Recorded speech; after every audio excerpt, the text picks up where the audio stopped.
Happy Sabat mga igsoon. Ang kanta, Muuban Ka Ba? Samtang na'y panahon, mangandam kita, mangandam ta para pagbalik sa Ginoo, kita makauban. Ikuyog ta sa Ginoo, kanang langit nga iyang giandam, magbakasyon dito og 1,000 ka tuig. Nindot kayo, dalim ka ng bakasyon. Ang bakasyon diri sa ato, sa semana, buwan, tuig siguro, murag di naman tawag na bakasyon, pero 1,000 years bakasyon. Ang gingon diha, ing grande nga bakasyon dito sa langit. So bakasyon ra, no?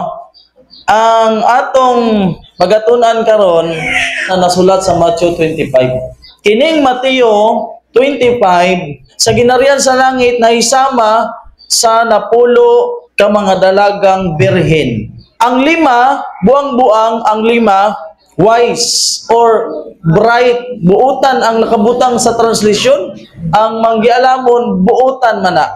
Karon, timan-an nato ang buang-buang birhen, ang buutan birhen manggihapon. So ang napulo pareha siya birhen. Karon, kining napulo naa sila'y mission na muadto sila para sugaton ang bridegroom. Kanang bridegroom ilang nan sugaton na ay mahitabong dako kayong kasal. Karon kining napulo kay kadtong panahon na ang kasal manggod sa una, dili pa kasal sa ato, adlaw man ang kasal sa ato, pero sa ilang panahon gabi ang kasal. So mao na kining napulo ka mga dalagang birhen nagdalagyod sa ilang lamparahan. Ang problema lang kung atong tan-awon diri sa verse 3 o verse 4, na kining mga buang-buang o foolish virgin, wala man magbaon og lana. Kay, kuan man, dili man sila mga boy scout at girl scout, no? Ang kining pagpangandam, importante ni na kay kanang advance na hunahuna, no?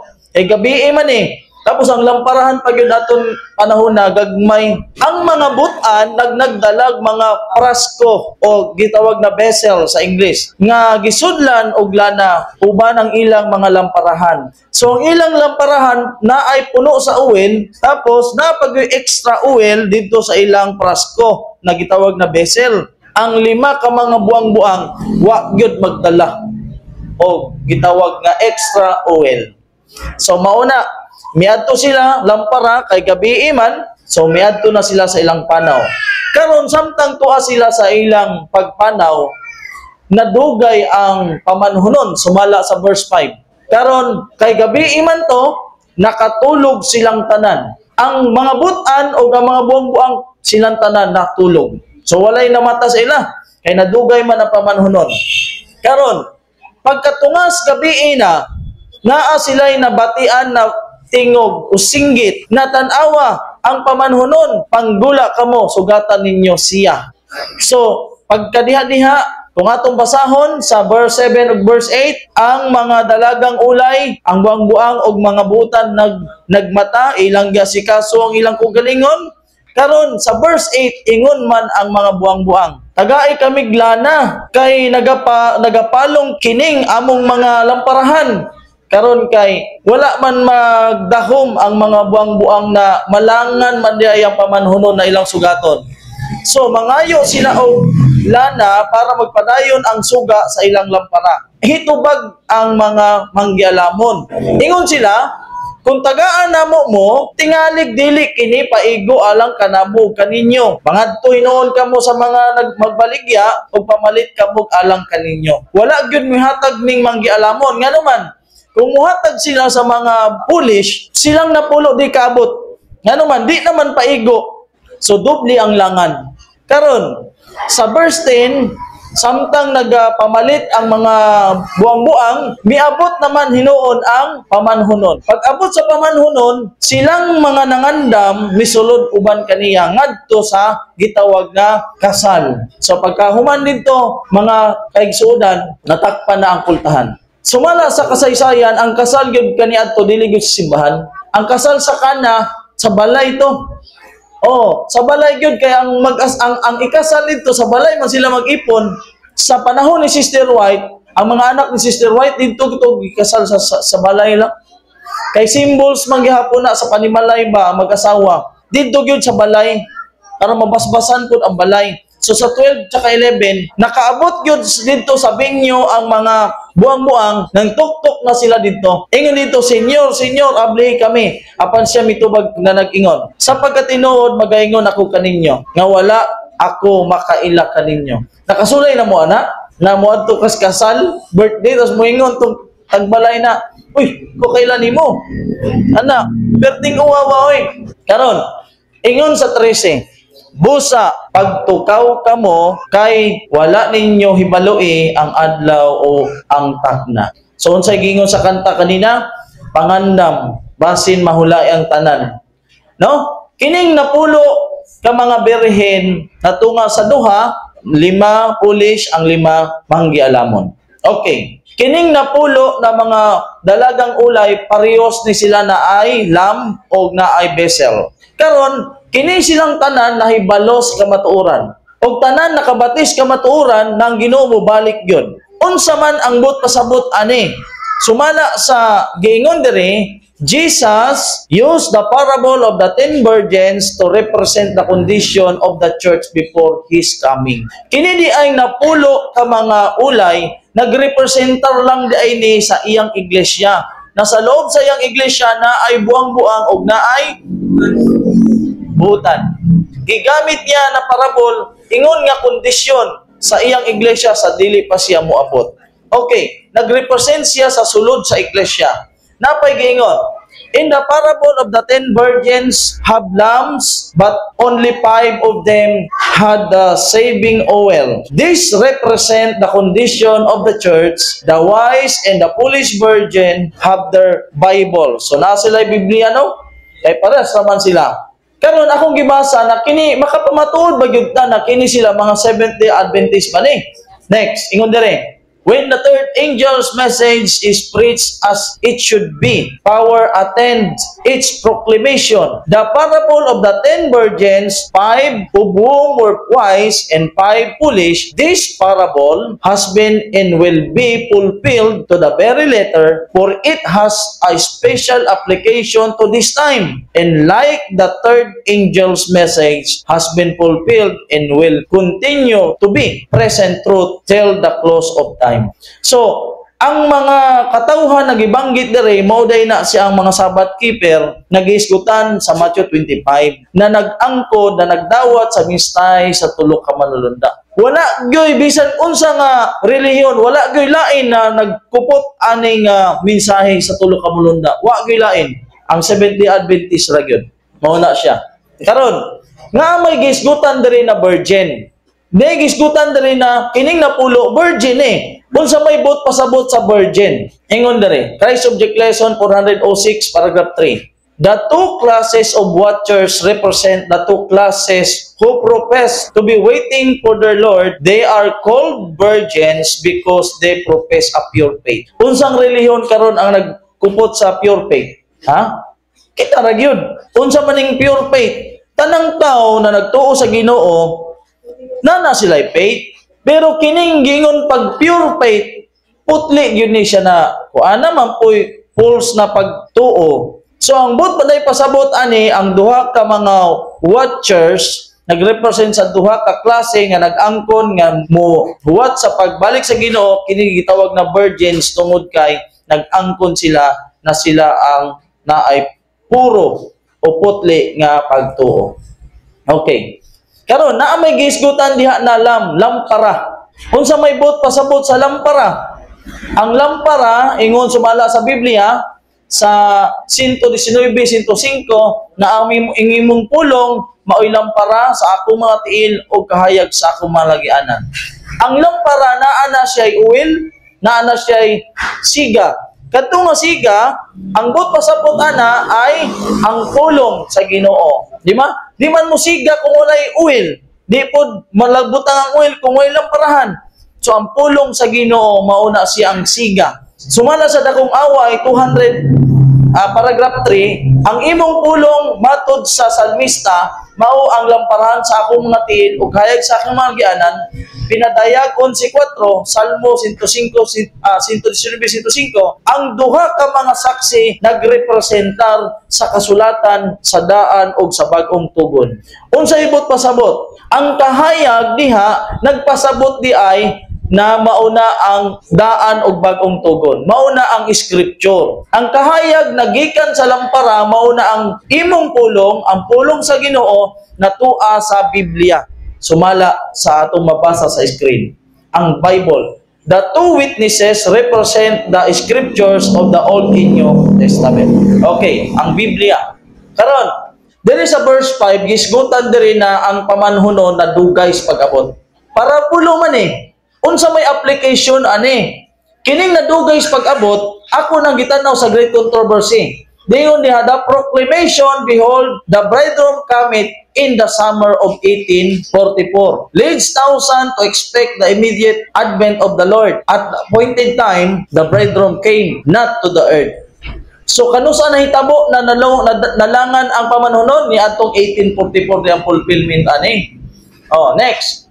Kadtong October 22, 1844, daghan gyud ang nagtigom ato sumala sa kasaysayan sa Advent Pioneers Biographical Sketches and Pictures page 10 na nagulat gyud sila pero wa gyud miabot sumala sa ilang expectation ang Ginoong Hesus.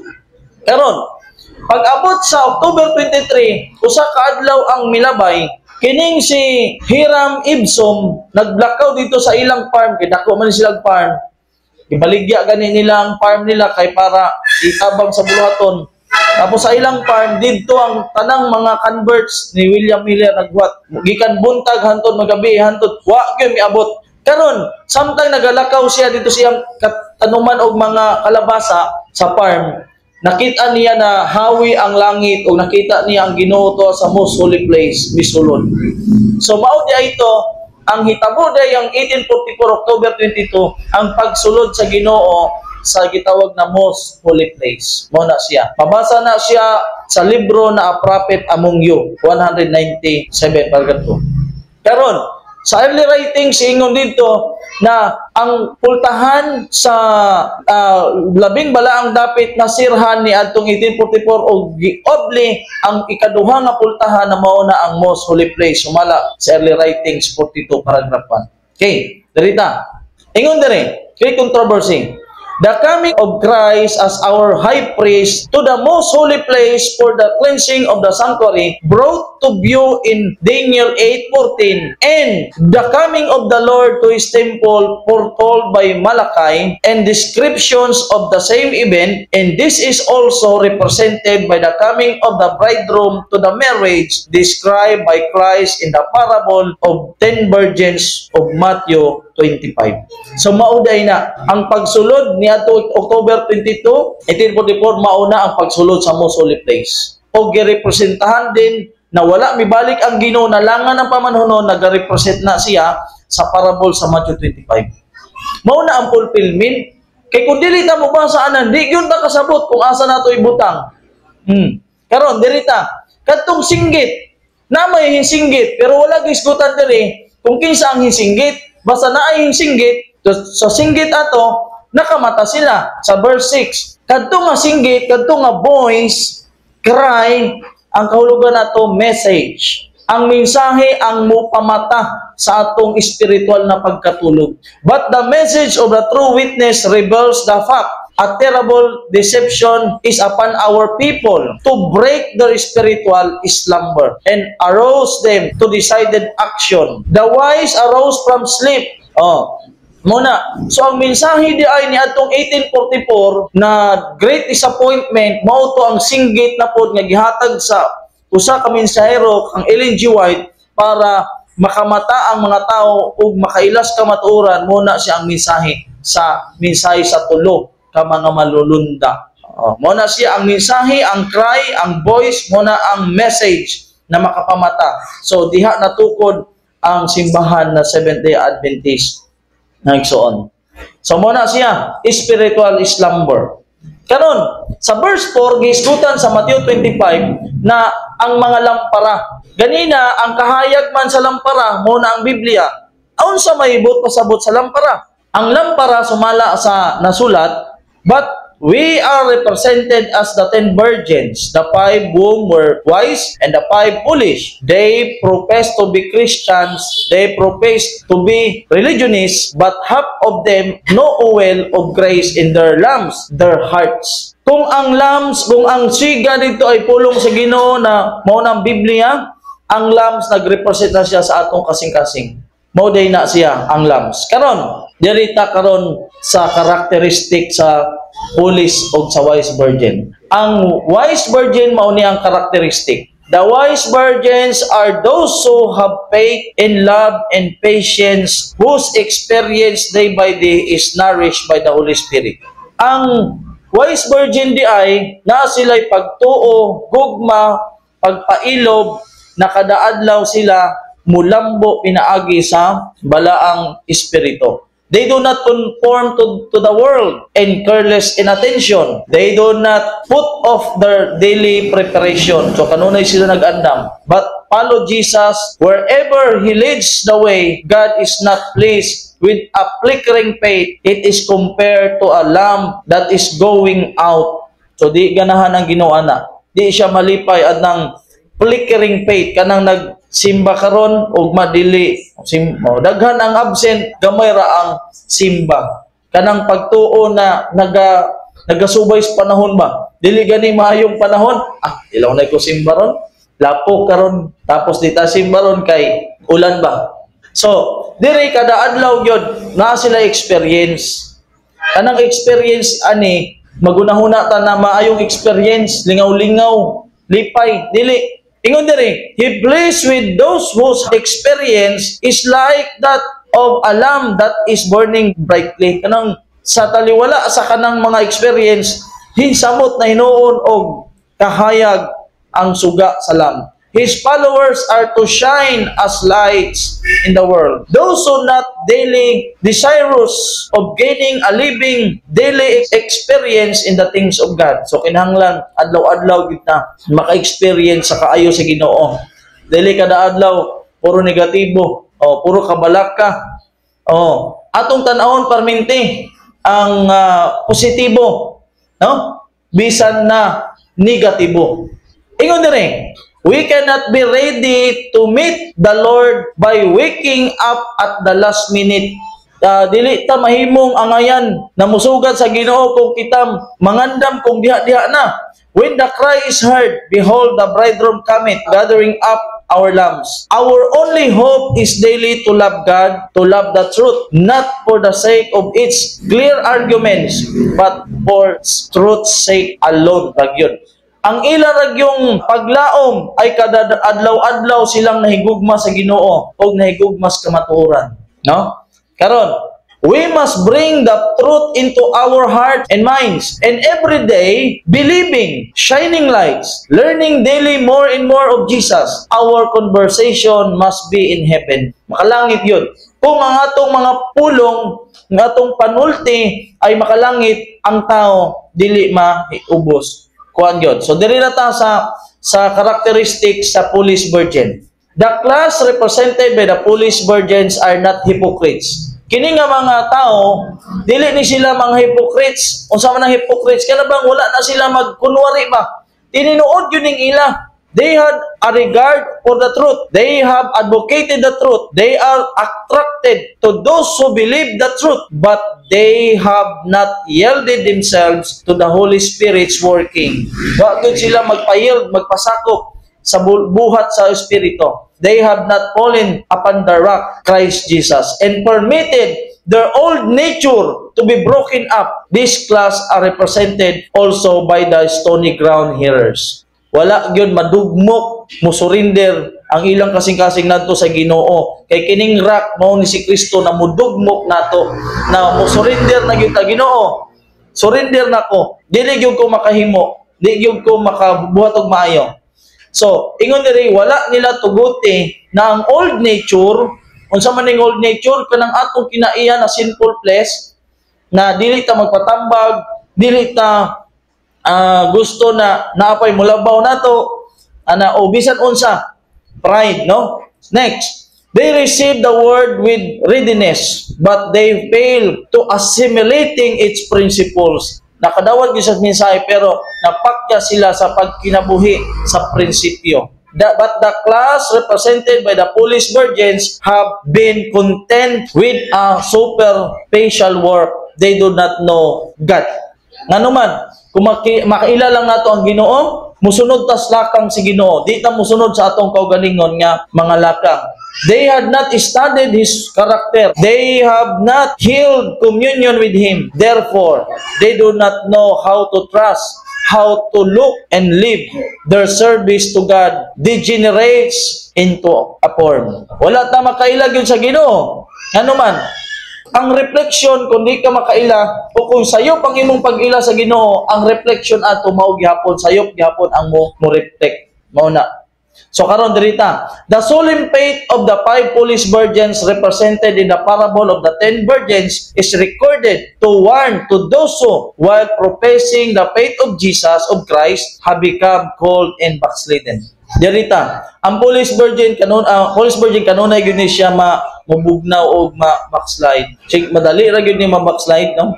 The 5 foolish virgins represent the careless, indolent, self-satisfied professors of religion. They have a scant expectation of entering heaven sometimes, yet they had not purified their souls by obeying the truth. Nagsalig lang sila sa ilang feeling and neglect to search the scripture. Maminaw raman di ay.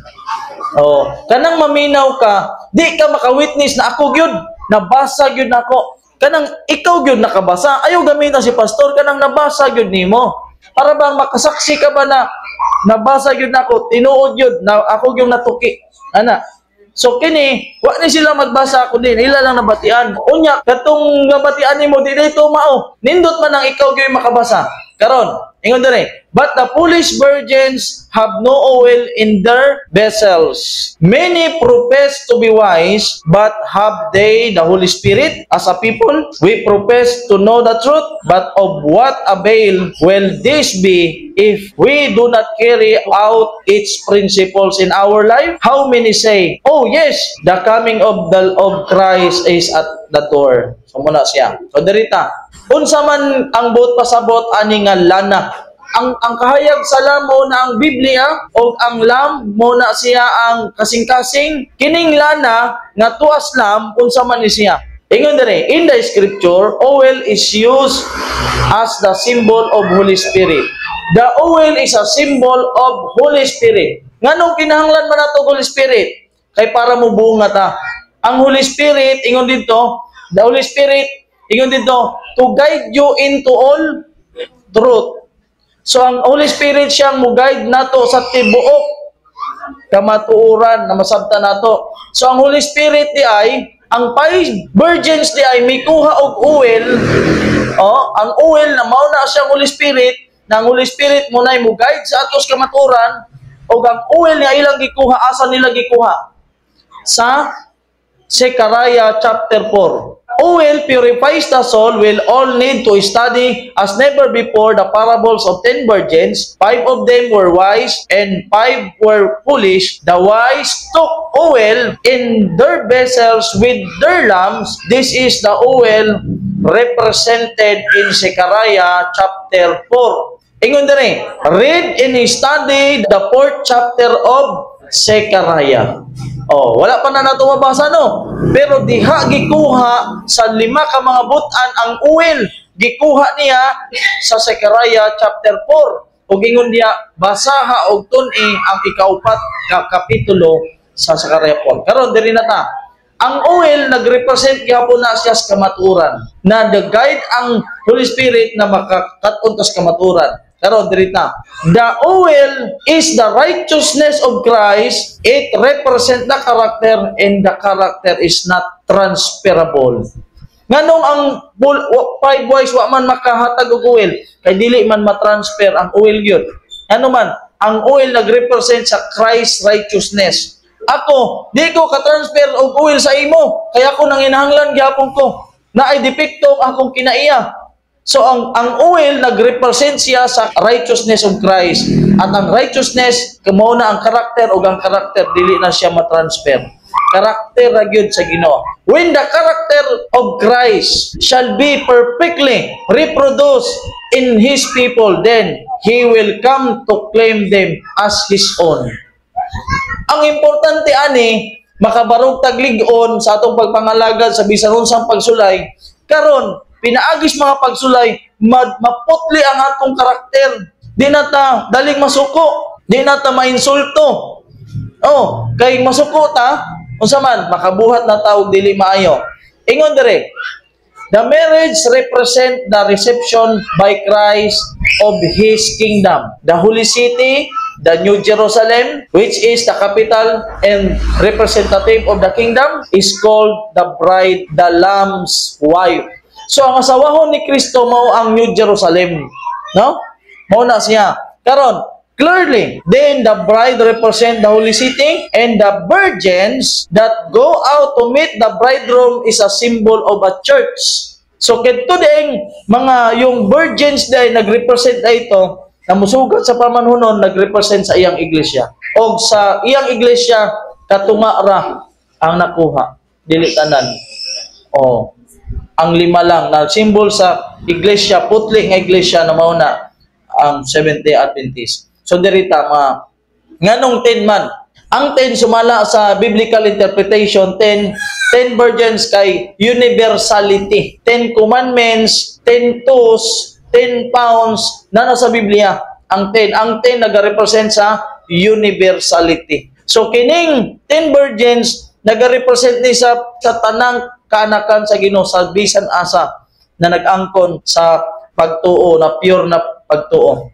So diri mga kaigsunan, mao ni siya ang kahulugan sa Matthew 25 na nagarepresent ni sa atong iglesia na naay duha ka watchmen, ka watcher, magkalahi siya og karakteristik. Ang karakteristik sa foolish virgin lahi sa karakteristik sa wise virgin. So atong yan po sa Ginoo na usata na sa kasal, kini nga kasal makasuot ta sa gitawag nga wedding garments. Kinahanglan makakuha ta sa oil. O kung ang oil represent sa kamatuoran, sa Christ our righteousness, ang extra oil nagarepresent na sa dugang nga mensahe. Pag abot sa kuha na atay extra na kusog, extra na kamatuoran na makalahutay ta dito sa unahan, mao na siya ang righteousness of Christ, ang pagkamatarong ni Kristo na makuha nato na mahimong atong karakter. Kaya ang kingdom, ang tuwa dito sa kingdom, ang ginharian dili kalanon o gilimnon, kundi pagkamatarong o kalipay sa Espiritu Santo. So muna, kanang kamutan nato.